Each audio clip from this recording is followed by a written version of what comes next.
अहम खबर शामिल करेंगे। बच्चों को पोलियो के कतरे ना पिलाने पर अदाकार फवाद खान के खिलाफ मुकदमा दर्ज कर लिया गया। फवाद खान के खिलाफ मुकदमा लाहौर के थाना फैसल टाउन में दर्ज किया गया। मजीद जानते हैं, फ़हीम अमीन हमारे साथ मौजूद होंगे। लेकिन आपको बताएं कि बच्चों को पोलियो के कतरे ना पिलाने पर अदाकार फवाद खान के खिलाफ मुकदमा दर्ज कर लिया गया है और फवाद खान के खिलाफ ये मुकदमा लाहौर के थाना फैसल टाउन में दर्ज किया गया है।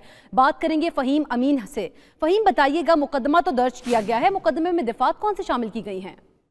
बिल्कुल जी, लाहौर की ज़िला इंतजामिया की जानिब से लाहौर में पोलियो का केस सामने आने के बाद जो है एक बड़े पैमाने पर पोलियो मुहिम शुरू की गई थी। इसी सिलसिले में पोलियो टीम जो है वो एसी मालडाउन की सरबराही में मालडाउन में अदाकार फवाद खान के घर गई है और फवाद खान घर पे तो मौजूद नहीं थे, लेकिन इनके अहले खाना की जानिब से और ड्राइवर की जानिब से पोलियो टीम के साथ बिल्कुल जो है वो ताउन नहीं किया गया और इस बना पर 3-4 दफा पोलियो टीम गई है। और बताया जा रहा है ज़िला इंतजामिया के ज़राए के मुताबिक कि फवाद जो खान है, उनकी जो बेटी है, उनको कतरे पिलाने के लिए पोलियो टीम बार बार जा रही थी। इस हवाले से इनके पास फिलहाल इस घर में छोटे बच्चे मौजूद हैं, लेकिन अदाकार की फैमिली की जानिब से बिल्कुल ताउन नहीं किया गया, जिसके ऊपर पोलियो कतरे ना पिलाने के खिलाफ जो है इनके खिलाफ मुकदमा दर्ज कर लिया गया। इसी तरह ही मजीद 6 मुकदमा जो है वो भी दर्ज किए गए हैं जिन लोगों की जानिब से पोलियो कतरे पिलाने के हवाले से ताउन नहीं किया जा रहा। सही, मुकदमा भी दर्ज किया गया फवाद खान के खिलाफ। बहुत शुक्रिया फ़हीम अमीन, आप अपडेट कर रहे थे।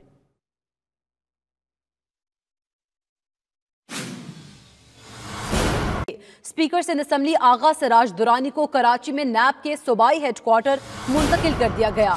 आगा सिराज दुरानी को आज दोपहर इस्लामाबाद से हिरासत में लिया गया था। अहम खबर है, ये मनाजिर भी आप देख सकते हैं कि स्पीकर सिंध असेंबली आगा सिराज दुरानी को कराची में नैब के सूबाई हेडक्वार्टर में मुंतकिल किया जा रहा है और आगा सिराज दुरानी को आज दोपहर को इस्लामाबाद से हिरासत में लिया गया था। स्पीकर सिंध असेंबली की गिरफ्तारी ने आसिफ अली जरदारी को सीखपा कर दिया। बोले, आगा सिराज दुरानी छुपकर तो नहीं रह रहे थे, इस्लामाबाद से गिरफ्तार क्यों किया गया? बहुत हो गया, अब मजीद वक्त नहीं देंगे, जेल दूसरा घर है, डरने वाला नहीं हूं।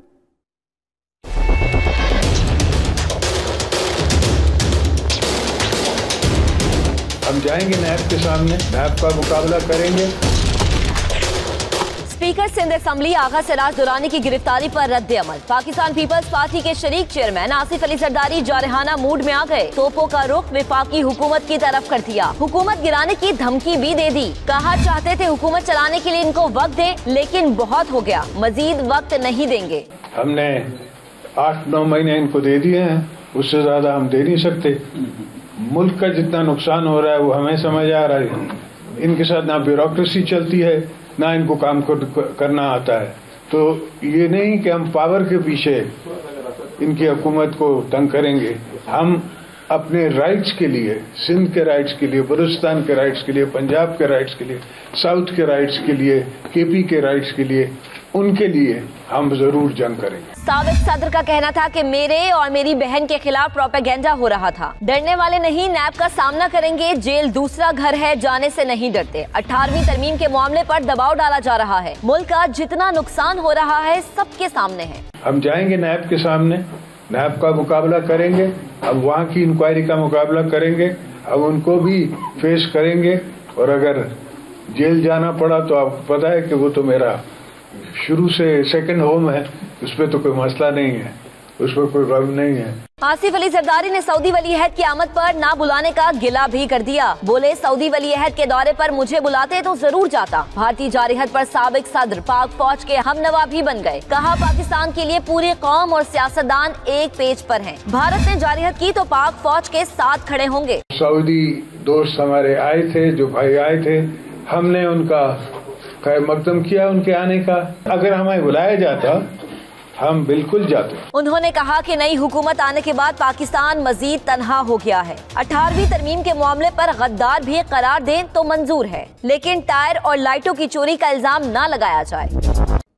नैब का स्पीकर सिराज दुरानी के घर पर छापा। स्पीकर सिंध असेंबली के घर से क्या क्या तहवील में लिया गया, तफसीलात सामने आ चुकी हैं। जराये के मुताबिक छापे के दौरान घर से करोड़ों रुपए मालियत की 8 गाड़ियां, करोड़ों मालियत की जायदाद की दस्तावेजात भी तहवील में ले ली गई हैं। एडिटर साउथ रेहान हाशमी हमारे साथ मौजूद है। रेहान हाशमी, आमदन से जायद असासे बनाने का चूंकि ये केस है, तो 8 गाड़ियों जितनी ये जायदादों की दस्तावेजात मिली हैं, क्या उससे मुताबिकत रखते हैं? देखिए, बिल्कुल नैब की भरपूर कार्रवाई जारी है और नैब सिंध ने की जो टीम है वो अंदर बाकायदा इसकी जो सीजर मेमू कहलाता है कानूनी इस्तिलाह में के दस्तावेजात जो है जांच पड़ताल के बाद जो उनकी जायदादों के करोड़ रुपए मालियत की जायदादों के दस्तावेजात उनके घर से मिले हैं और सबसे अहम के 8 गाड़ियां मिली इनकी मालियत करोड़ रुपए है और ये मुख्तलिफ गाड़ियां हैं। हमारे जराये का कहना है कि नैब ने ये तमाम गाड़ियां और जो जायदादें जब्त कर ली हैं और इसके बारे में जो गाड़ियां जब्त की हैं इनके बारे में सुबह एक्साइज डिपार्टमेंट से तफसीलात तलब की जाएंगी, लेकिन जो जायदादों के डॉक्यूमेंट मिले हैं उसकी जांच पड़ताल अब नैब कर रही है, वो अपनी तहवील में ले लिया और बाकायदा इसको जब्ती का एक कानूनी जो तकाजा है जब्ती का सीजर मेमू बनाया जा रहा है। थोड़ी देर बाद बाकायदा नैब इसका बनाने के बाद अहले खाना के हवाले कर देगी और जो तमाम दस्तावेजात और गाड़ियां यहाँ से निकालने के बाद अपने कब्जे में लेके नैब हेडक्वार्टर मुंतकिल कर देगी। जी आपका शुक्रिया रेहान हाशमी।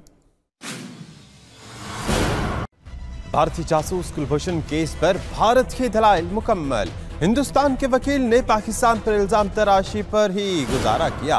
कुलभूषण के जाली पासपोर्ट के बारे में भारत कोई जवाब ना दे सका।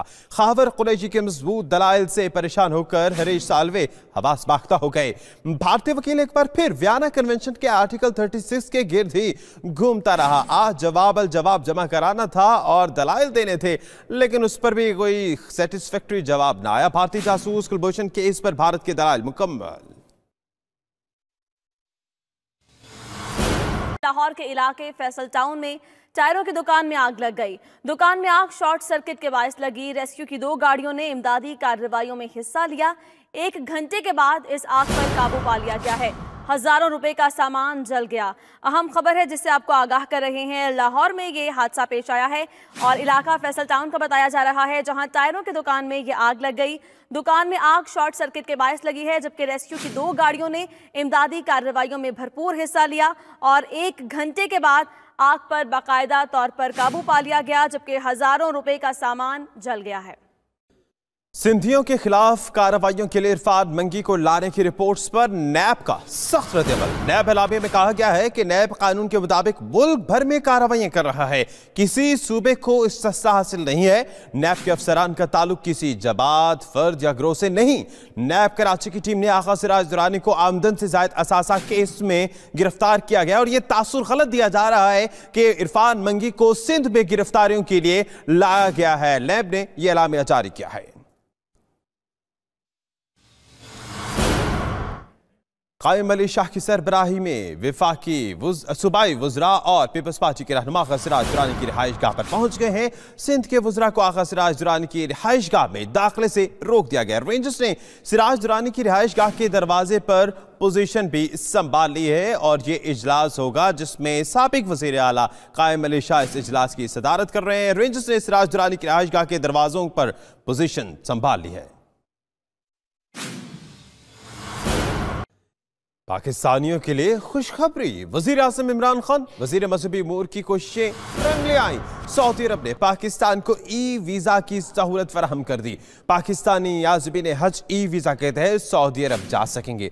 पाकिस्तानी उमरा ज़ायरीन भी ई वीज़े की सहूलत हासिल कर सकेंगे। तो ये काविशें वजीर मजहबी उमूर और वजीर आज़म इमरान खान की हैं जो कि रंग लाई हैं। अब ई वीज़ा की सहूलत सऊदी अरब में जाने के लिए होगी। न सिर्फ आज़मीन हज बल्कि जो लोग पाकिस्तान से उम्रे के लिए जाएंगे वो भी इस सहूलत का फायदा उठा सकेंगे। पाकिस्तानी आज़मीन हज ई वीज़े की सहूलत हासिल कर सकेंगे और साथ साथ उमरा ज़ायरीन भी ई वीज़े की सहूलत हासिल कर सकेंगे सऊदी अरब जाने के लिए। वज़ीर आज़म ने सऊदी वली अहद से ई वीज़े की सहूलत फराहम करने का मुतालबा किया था, जो पूरा हुआ। के भारत के दौरे पर मौजूद सऊदी हुकाम की पाकिस्तान की भरपूर तारीफें। वज़ीर मुमलिकत खारजा उमूर आदिल अल जुबैर का कहना है दहशतगर्दी को खत्म करना पाकिस्तान के क्रेडिट पर है।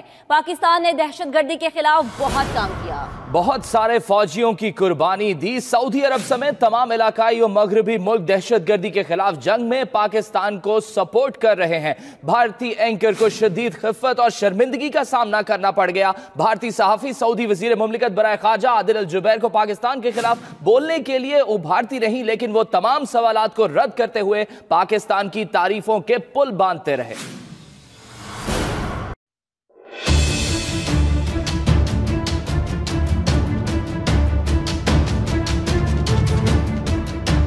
भारतीय सिफारती सतह पर एक और बड़ी कामयाबी। सऊदी वली अहद शहजादा मोहम्मद बिन सलमान के बाद एक और बड़ी शख्सियत पाकिस्तान के दौरे के लिए तैयार।